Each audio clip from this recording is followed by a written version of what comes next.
दो बच्चे एक साथ थे, दोनों में दोस्ती थी, साथ में खेलते कूदते थे, ठीक वैसे ही जैसे आपके बच्चे पड़ोसी बच्चों के साथ खेलते हैं। लेकिन इस दोस्ती में एक गेम ने डाल दी दरार और फिर जो हुआ उसकी तस्वीरें भयावह हैं। खेल खेल में गेम की वजह से गोली तक चल गई।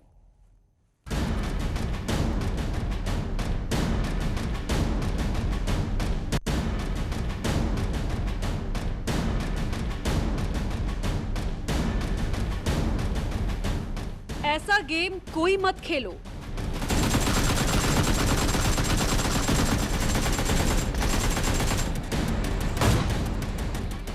ये गेम जानलेवा है।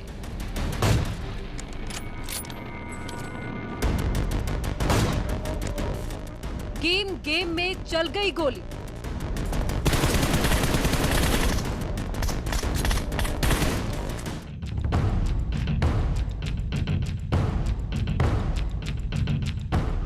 हमलावर ने एक को गोली नहीं मारी, पूरे परिवार पर फायर झोंक दिया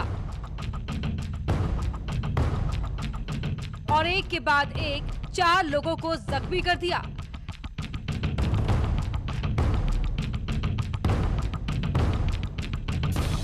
घायल लोगों को तुरंत अस्पताल में भर्ती कराया गया, जहां पर वो खतरे से बाहर बताए जा रहे हैं। लेकिन जख्म इतना गहरा है कि हम आपको दिखा नहीं रहे। हमलावर ने ना बुजुर्गों की उम्र देखी और ना ही लड़कियों को बख्शा, जो मिला उसी पर गोली चला दी। लोग बता रहे हैं कि वो एक संती की तरह व्यवहार कर रहा था। हम तो अपना काम कर रहे थे, पड़ोस में उनकी आपस में झगड़ा हो रहा था जाट बामनों का, तो उनके वहाँ से गोली से छीना निकल के आए, जिसकी वजह से हम चारों बहन भाई मारे। क्या और क्या लगा आपके? किसने मारी पता कुछ? गोली किसे चलाई? सर ये जो जाट पक्ष के थे वे मार रहे थे इधर। थाने वाने में गए अभी तक? थाने वाने में गए? हाँ जी, थाने में गए थे। कितने आदमी घायल हैं आपके यहाँ से? हमारे यहाँ से तो 4 भाई हम हैं और उनके उसमें से जिसके साथ झगड़ा हो रहा है। जब गोली चली तो स्थानीय लोग हक्का बक्का रह गए, भीड़ उमड़ आई। किसी को कुछ समझ नहीं आ रहा था कि आखिर अचानक ये सब कैसे हो गया।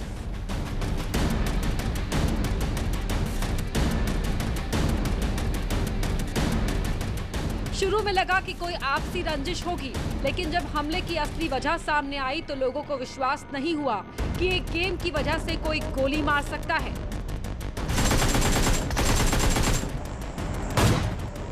इन महिलाओं को देख के ये घर में बैठी थी, लेकिन इन्हें भी नहीं बख्शा। इस बुजुर्ग के पेट में गोली लगी है, गंभीर हालत में अस्पताल में इलाज चल रहा है। अच्छी बात यह है कि ये अभी खतरे से बाहर हैं, लेकिन हमलावर ने इनकी उम्र का भी लिहाज नहीं किया। इस शख्स के कंधे में गोली लगी है, जख्म गहरा है।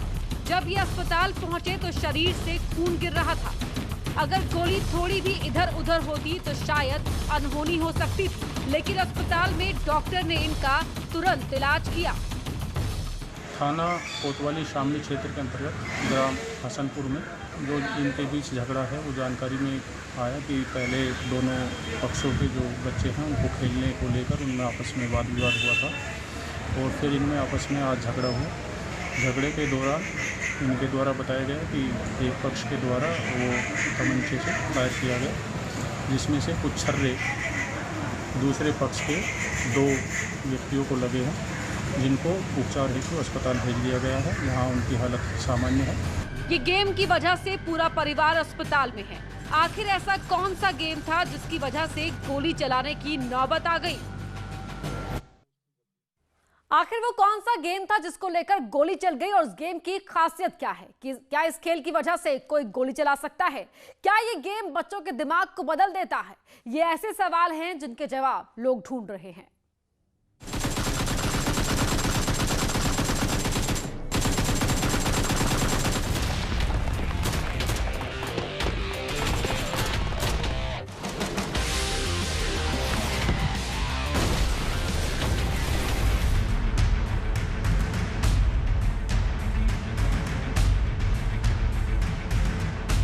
चौबीस अगस्त की सुबह एक गेम ने एक ही परिवार को गहरे जख्म दे दिए। इस परिवार ने सोचा भी नहीं होगा कि 2 मासूम बच्चों के बीच आपसी विवाद खूनी संग्राम में बदल जाएगा।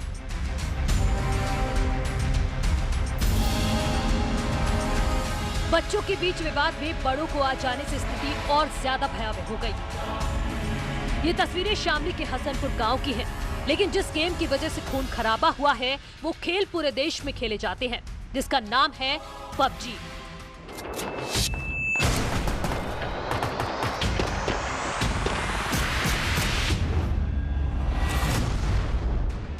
दुनिया भर में मोबाइल पर खेले जाने वाला ये सबसे चर्चित गेम है।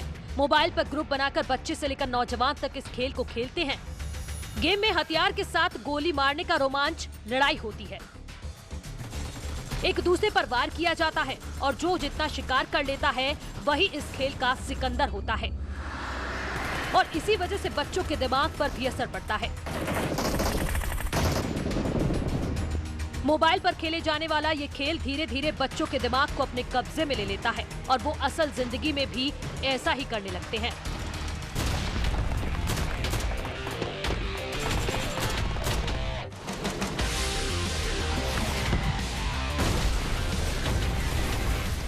बच्चे और कुछ नौजवानों को लगता है कि जिस तरह से गेम में वो एक दूसरे को गोली मार देते हैं, वैसे ही असल जिंदगी में किसी को मारकर हीरो बनने का एहसास किया जा सकता है और इसी भ्रम में कभी कभी वो गलतियां कर बैठते हैं।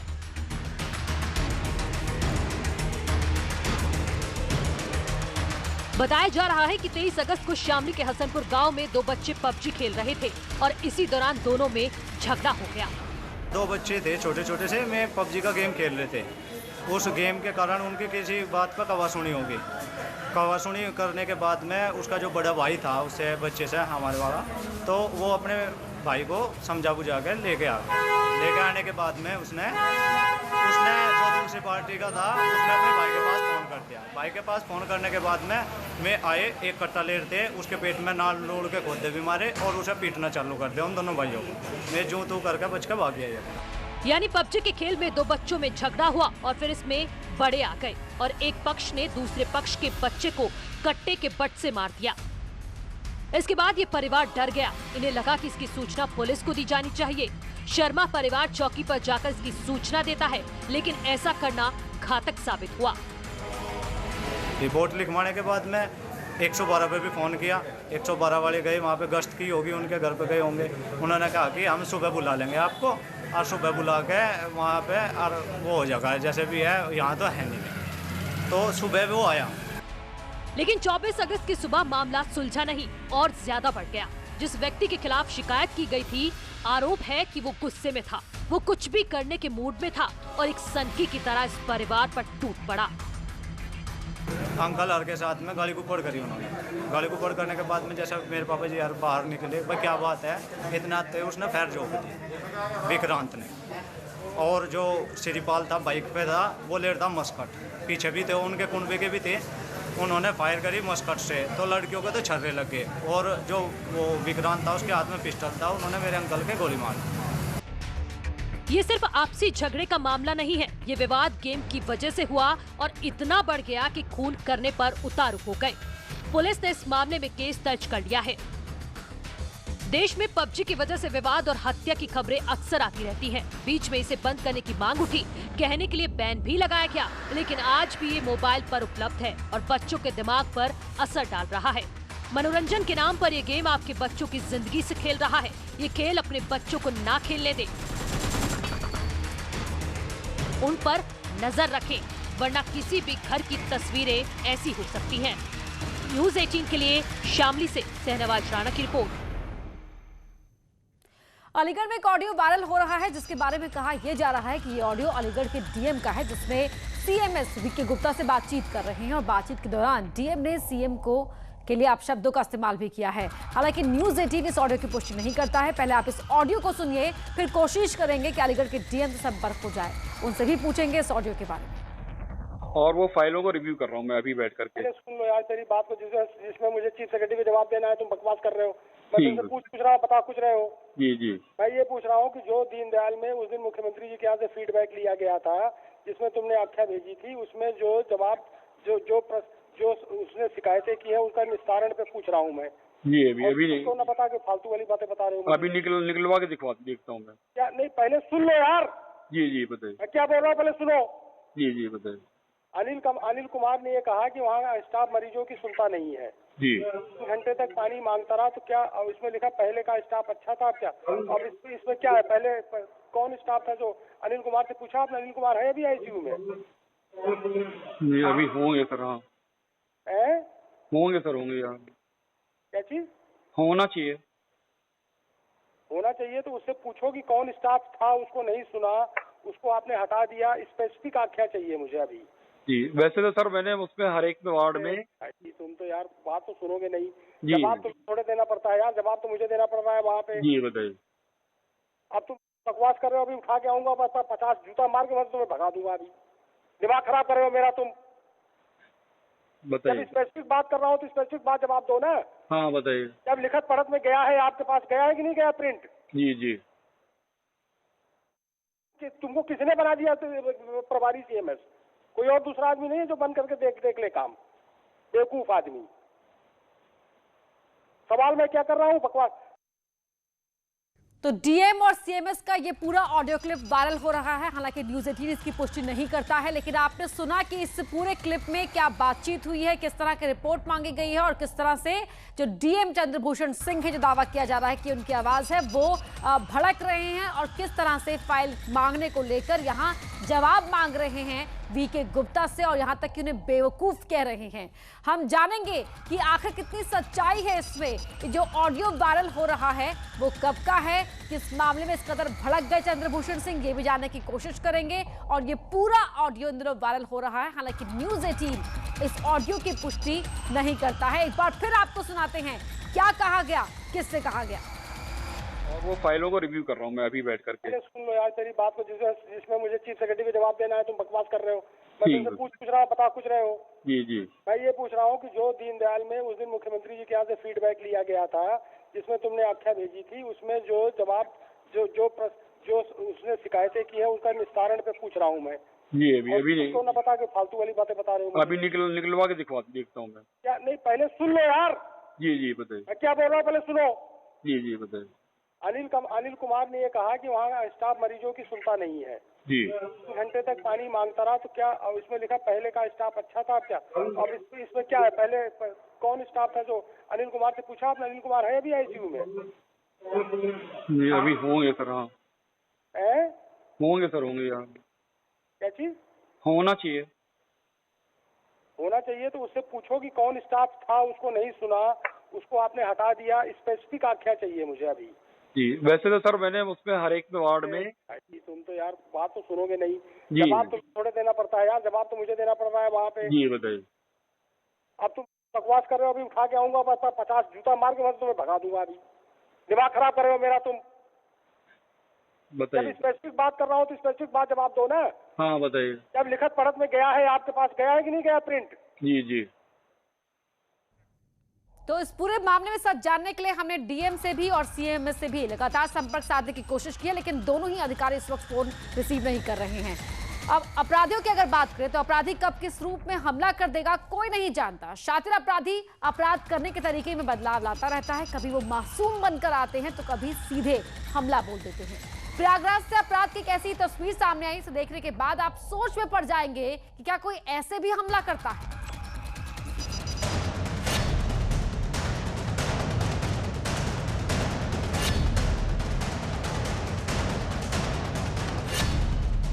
अपराध का नया पैंतरा।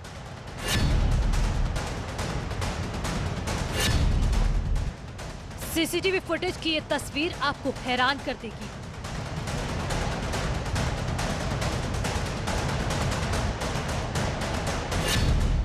एक मिनट 54 सेकंड के इस वीडियो में क्राइम का एक नया तरीका कैद है।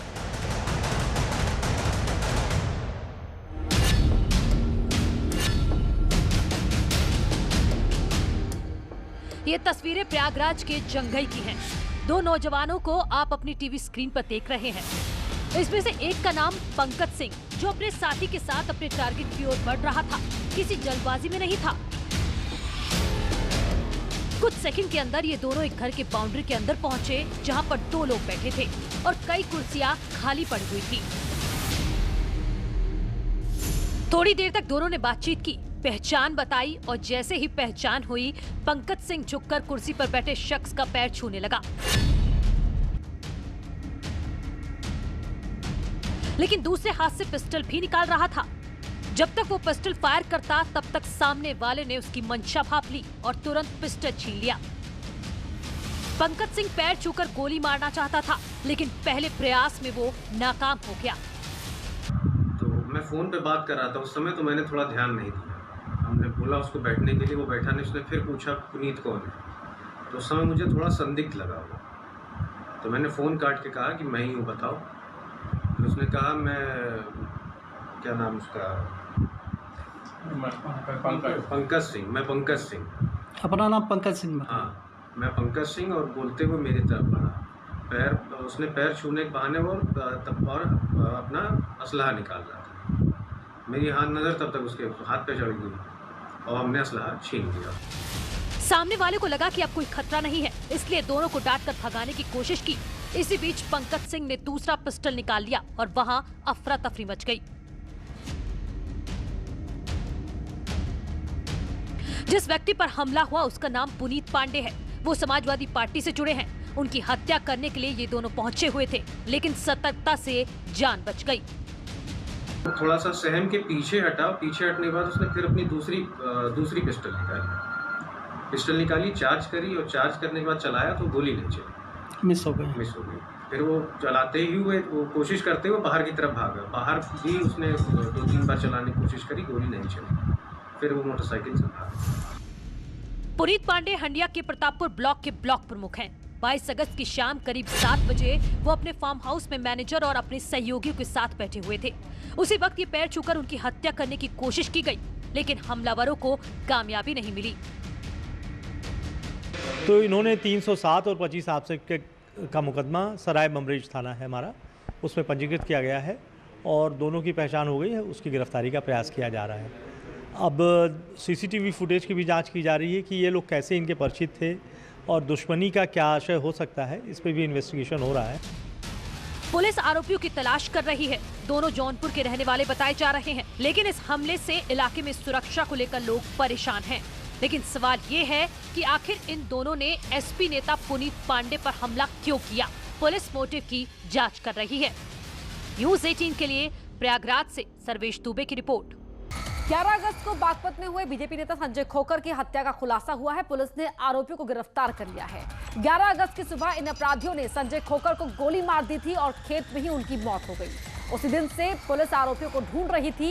13 दिन की मशक्कत के बाद आरोपी पकड़ लिए गए हैं। पुलिस ने बताया कि इन अपराधियों ने बीजेपी नेता को कैसे मारा।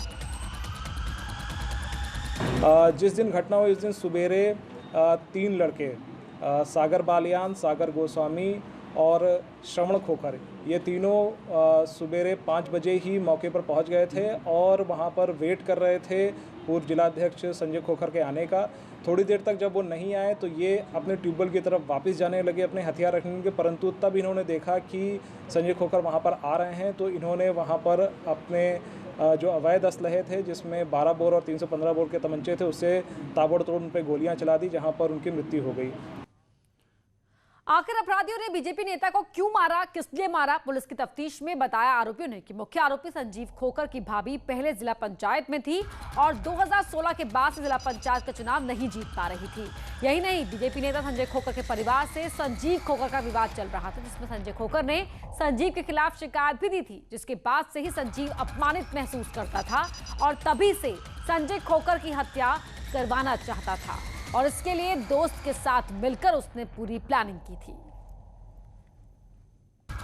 सागर बालियान भी अपने छोटे भाई की हत्या का बदला लेना चाहता था, तो चाचा भतीजा ने उसको बरगलाया कि पहले वे इनके मदद करें, जिससे संजय खोकर की हत्या करने मदद करें और उसके बाद वे उसका बदला लेने में उसकी मदद करेंगे। जिस दिन घटना हुई उस दिन सुबेरे तब इन्होंने देखा कि संजय खोकर वहां पर आ रहे हैं, तो इन्होंने वहां पर अपने जो अवैध असलहे थे, जिसमें 12 बोर और 315 बोर के तमंचे थे, उससे ताबड़तोड़ उन पर गोलियां चला दी, जहां पर उनकी मृत्यु हो गई। इसमें जो 3 अभियुक्त अभी फरार हैं। और बड़ी खबर आपको बता दें, एसपी ने लोटन राम निषाद को पद से हटा दिया है। राम को काल्पनिक कहने पर यह कार्रवाई हुई है। पिछड़ा वर्ग सेल के प्रदेश अध्यक्ष थे लोटन राम। राजपाल कश्यप बने पिछड़ा वर्ग सेल के प्रदेश अध्यक्ष। लोटन राम ने निषाद ने दिया था विवादित बयान। इस वक्त की बड़ी खबर आपको बता रहे हैं। श्री राम को काल्पनिक कहने पर पार्टी ने यह कार्रवाई की है। पिछड़ा वर्ग सेल के प्रदेश अध्यक्ष थे लोटन राम निषाद, और अब लोटन राम निषाद के खिलाफ ये कार्रवाई करने के बाद राजपाल कश्यप को पिछड़ा वर्ग सेल का प्रदेश अध्यक्ष बनाया गया है। इस वक्त की बड़ी खबर आपको बता रहे हैं। लोटन राम निषाद ने राम को काल्पनिक कहा था, जिसके बाद पार्टी ने कार्रवाई की है। समाजवादी पार्टी ने हटा दिया है पद से लोटन राम निषाद को, और उसके बाद राजपाल कश्यप को यह जिम्मेदारी दी है। तो अब आपको बयान सुनवाते हैं, जिस बयान के बाद समाजवादी पार्टी ने कार्रवाई की। का मंदिर बने चाहे कृष्ण का मंदिर बने, मुझे मंदिर से नहीं, लेकिन लोटन राम निषाद राम के प्रति हमारी आस्था नहीं है। मेरा व्यक्तिगत ये विचार है। मेरी अगर आस्था है तो बाबा साहेब भीमराव अंबेडकर के संविधान में है, कर्पूरी ठाकुर में है, छत्रपति साहू जी महाराज में है, जिनसे हमें बोलने का, हमें नौकरियों में जाने का, पढ़ने का, लिखने का, कुर्सी पर बैठने का अधिकार संविधान से मिला है, ज्योतिबा फूले से मिला है, सावित्रीबाई फूले से मिला है। इसलिए जिनसे मेरा डायरेक्ट लाभ हुआ है, मैं उनको जानता हूँ। मैं राम थे कि नहीं थे, राम के अस्तित्व पर भी मैं प्रश्न चिन्ह खड़ा करता हूं कि राम को लोग कहते हैं दशरथ बेटा राम एक काल्पनिक पात्र हैं। जैसे फिल्म की स्टोरी बनाई जाती है, वह उसी तरह से राम एक स्टोरी के एक पात्र हैं। राम का कोई अस्तित्व नहीं है। संविधान भी कह दिया है कि राम कोई नायक पैदा नहीं हुए थे। भारत में कोई राम नाम का कोई व्यक्ति पैदा ही नहीं हुआ था। और फिलहाल रुक रहे एक छोटे से ब्रेक के लिए।